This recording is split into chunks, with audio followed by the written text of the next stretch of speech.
and I am Sony Gray.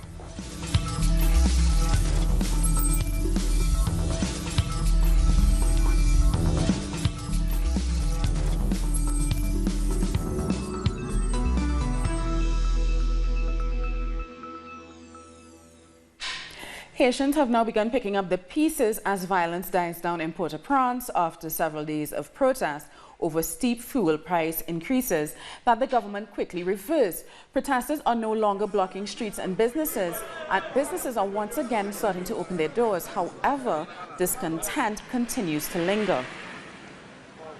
As you can see here, I don't like the situation. There is disorder in the streets. Public transportation isn't working.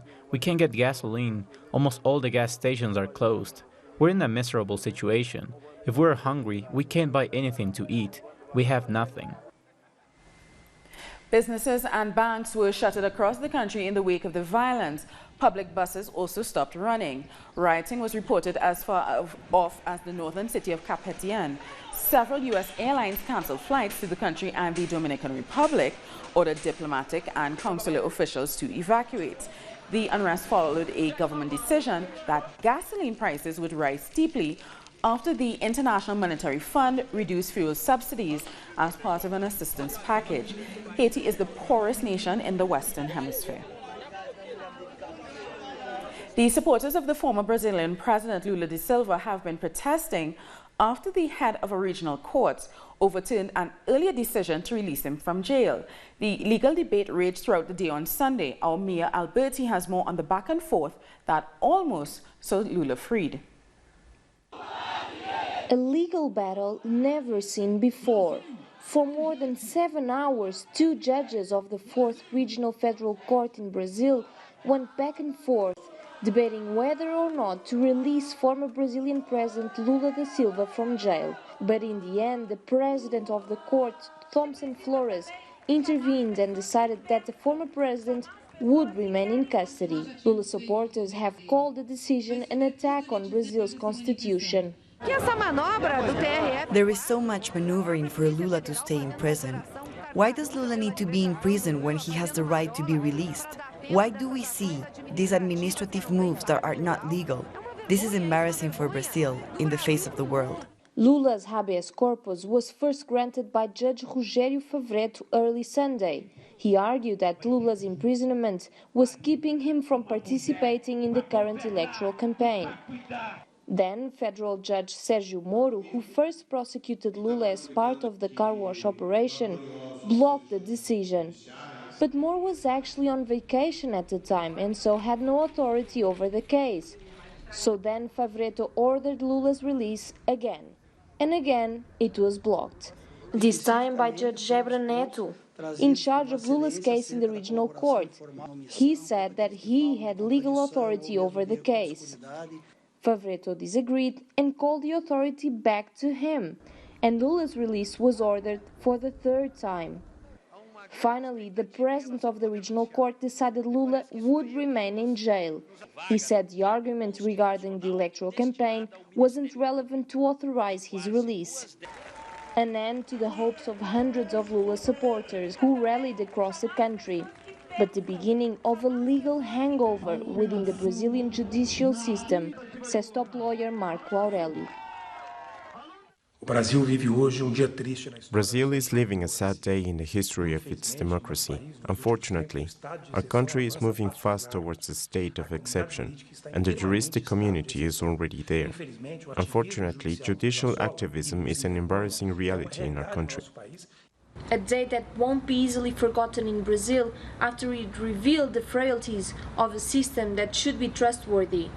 Lula is still in jail, serving a 12-year sentence for corruption and money laundering.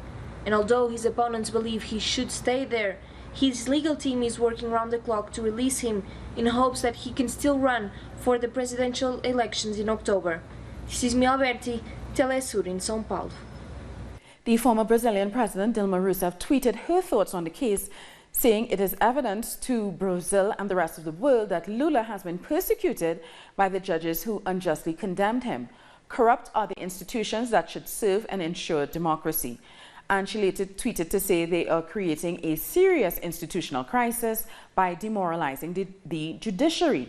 With this example yesterday, how can you expect the population to accept that the court order was not discussed? How do you expect me to believe that everyone is equal before the law?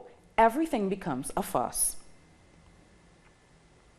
And following the rejection of his habeas corpus request, the International Human Rights Foundation has declared Brazil's Lula da Silva to be a political prisoner. The organization released a statement announcing that the International Human Rights Foundation grants prisoner of consciousness status because of the arbitrary arrest of President Luiz Inácio Lula da Silva. To back its prisoner of consciousness declaration, the foundation cited the total absence of genuine and unequivocal evidence, the violation of the corresponding process, the lack of guarantees for the accused defense team, and the evident hostility from some of the judges against the accused. Recep Tayyip Erdogan has been sworn in as Turkey's 14th president. He begins his 5-year term with an increased number of executive powers under the new presidential system. He took his oath in the parliament in Ankara and promised peace and unity for the country in his inauguration speech. The introduction of the new presidential system is seen as the biggest overhaul of governance since the Turkish Republic was established in 1932 after the end of the Ottoman Empire. As president, I swear not to deviate from the ideal, according to which everyone is entitled to enjoy human rights and fundamental freedoms, according to the notion of peace and prosperity in society, national solidarity and justice. To remain loyal to the Constitution, the supremacy of law, democracy, Ataturk's principles and reforms, and the principle of the secular republic. To protect the existence and independence of the state, the indivisible integrity of the country and the nation, and the absolute sovereignty of the nation. And just after being sworn in, Erdogan paid tribute to Mustafa Kemal Atatürk at the Anıt Kabir Mausoleum in Ankara. Atatürk is seen as the founding father of the modern Turkish Republic. Erdogan has always hailed Atatürk's contribution as the most important influence on contemporary Turkey. And after his homage to Atatürk, he went to the presidential palace in Ankara to begin an official ceremony with his wife Emin Erdogan. He was welcomed by at least 7,000 guests. 22 heads of state attended the ceremony, including Venezuelan President Nicolas Maduro. Erdogan addressed the crowd by saying that today he begins a new journey for his country and for the rest of the world. We will use this opportunity in the best way possible with a strong parliament, strong government, and for a strong Turkey. Our countries may have different names, but they have similar issues. At a time when we are facing terror attacks, our response to this scenario, to this plan, was given through our Rabia, a single nation, single flag, single homeland, and single country. One of his major announcements as the new president was to end the state of emergency, which remained in effect since July 2016 after a failed coup to overthrow him. Another priority for his administration is the revamping of the country's stagnating economy and improving national security. The newly sworn-in president also said that safeguarding the country from the conflicts in Syria and Iraq is also a key issue on his agenda. Erdogan is also expected to continue in his efforts for Turkey to join the European Union. And over the weekend, Turkey fired thousands of state employees under an emergency decree for alleged links to terrorist groups.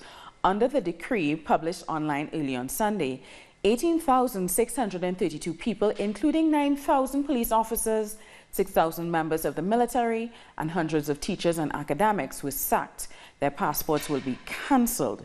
Turkey has been under a state of emergency for nearly 2 years, declared after a coup attempt in 2016. The government blames a US-based cleric for orchestrating the coup and has sacked or arrested people it claims to have links to him. So we're going to take a short break now, but join us again after this look at what our multimedia colleagues are reporting.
Argentinians have taken to the streets of the nation's capital on Independence Day to protest against President Mauricio Macri's decision to seek a $50 billion IMF loan for Argentina.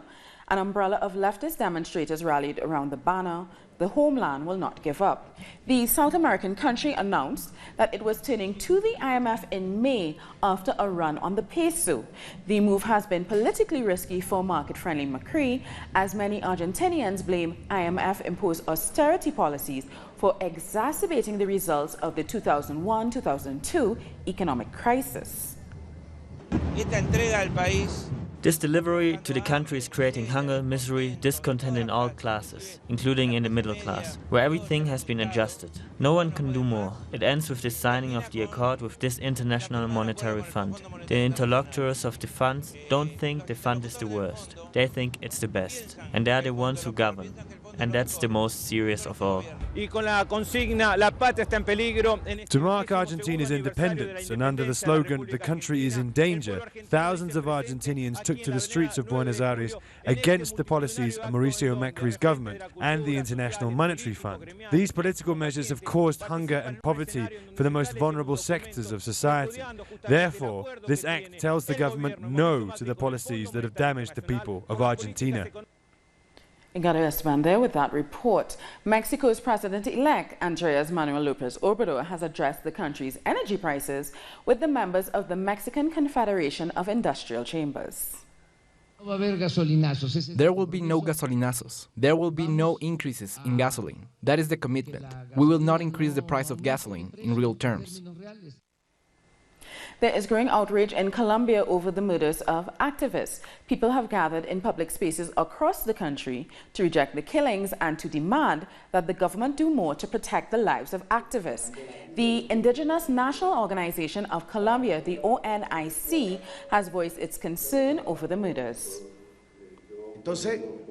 So we wanted to tell this to the country, that we have this concern about the increase in the violations that have been happening in a systematic way in our communities, the threats against our leaders, and the fear that the conflict could get worse and could expand to other regions of the country.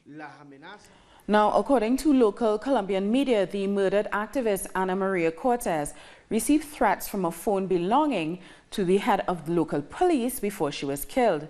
Cortez was killed in Antioquia in early July. More than 100 social leaders have been assassinated so far in 2018 and around 400 since the signing of the peace agreement. Colombia's president-elect Ivan Duque has confirmed he wants to permanently withdraw from the Union of South American Nations, UNASUR. Duque made the comments on Monday in an interview with FA in Madrid after an attack on UNASUR and the leftist government of Venezuela. He joins the recent efforts by the right-wing governments in the region to destroy integration and regional sovereignty. It's Carnival in St. Vincent and the Grenadines. The celebration started with Juve, an early morning street party where people covered in paint, mud and water danced in the capital Kingstown to soca blaring from music trucks.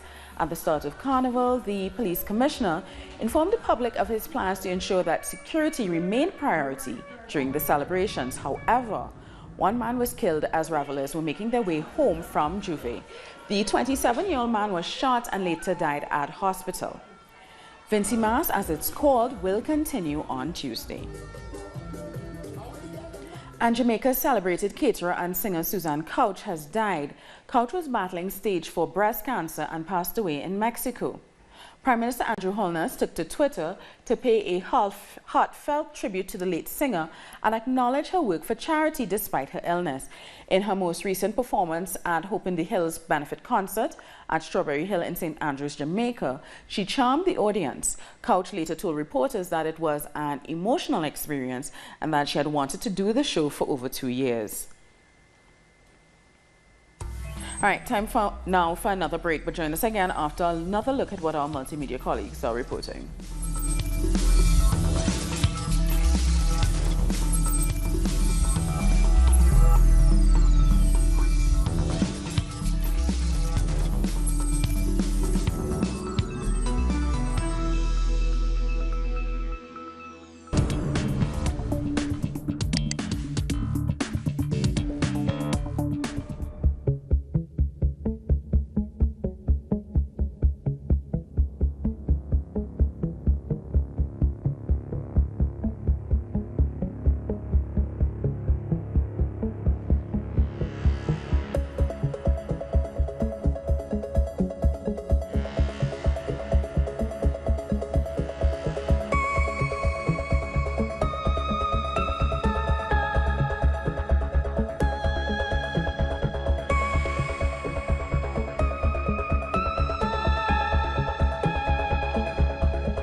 Activists in the United States have been protesting against the detention of undocumented trans people and other LGBTI immigrants, as they say they are being doubly persecuted. Dozens gathered in front of the West County Detention Facility in Richmond, Virginia on Sunday to demand justice for trans, queer and non-binary migrants. Activists say LGBTI people face particularly brutal treatment in the U.S. system. They say many trans women are sexually assaulted after being locked up with men for extended periods of time. We are here because the LGBTQ community, who is an immigrant community, is doubly persecuted by the system. They not only fighting for staying alive in our countries of origin, but they also are coming to this country and being apprehended in places where they don't receive their proper medical attention or the attention they need because of their gender expression. They're detained in terrible conditions and don't receive medical care, and there's been at least one case recently of a transgender woman, Roxana Hernandez, who died in detention, and she, like many others, have died of neglect from medical attention, and there's also a terrible epidemic of sexual assault against transgender detainees. Boris Johnson has quit as the British Foreign Secretary, claiming in his resignation letter that Prime Minister Theresa May's Brexit strategy was leading the UK towards the status of a colony. For the latest details, we go now to Talistio's London correspondent Pablo Navarrete. The divisions at the heart of the British government over its Brexit strategy have come dramatically to the fore with the resignation of the Foreign Minister Boris Johnson today, Monday. Johnson's resignation comes on the back of another high-profile resignation on Sunday by David Davis, the Minister for Brexit, and his deputy, Steve Baker, who also resigned along with David Davis. So 3 ministers have resigned in the last 24 hours. The reason is the new government position over Brexit, which was announced on Friday after a meeting at the Theresa May's country residence with the cabinet ministers, in which a new softer Brexit position was put forward. Now, Johnson, Davis are high-profile members of the government associated with the Leave, the pro-Brexit wing of the party, and as such, they both have given declarations that they cannot put their name towards this new position and therefore have resigned. These resignations have rocked the government and have meant a new political crisis for Theresa May, with The Guardian announcing that she might face a call of no confidence. So these resignations certainly have provided a crisis for Theresa May, whose government seems to be extremely fragile and going from one crisis to another. We thank Pablo Navarrete for that report. The United Nations Secretary General Antonio Guterres has praised the leaders of Ethiopia and Eritrea on Monday and said that sanctions imposed on Eritrea might become obsolete following the peace deal between the two countries. Ethiopia and Eritrea have declared their state of war over and agreed to open embassies, develop ports and resume flights. Concrete signs of a rapprochement that has swept away 2 decades of hostility in a matter of weeks. The UN imposed penalties, including an arms embargo on Eritrea in 2009, accusing it of supporting Islamic militants in neighboring Somalia, a charge it denies. And the residents of the southern village of Karab al-Sham in Syria have welcomed the advancing Syrian Arab army. Civilians cheered the government forces with chants and victory signs. The Syrian government and rebel groups reached a ceasefire accord in the province of Dara during negotiations last week brokered by Moscow. More than 320,000 people have been displaced in the southern province since the beginning of the civil war in 2011, according to the United Nations. The Thai Prime Minister Prayut Chan-o-cha has visited the cave where a rescue operation is underway to free a group of boys trapped with their coach. Now, so far, 8 boys have been rescued. The Thai Prime Minister visited the site to inspect the rescue operation, which is heavily dependent on weather conditions. The operation on Monday is said to have gone more smoothly than Sunday and took 2 hours less. Navy rescuers gave the Prime Minister a cheer as they tried to free the remaining boys.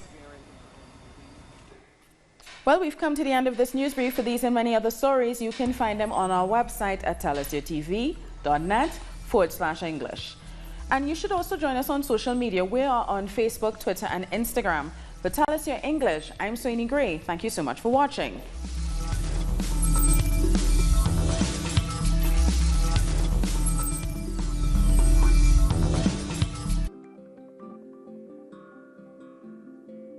In South America and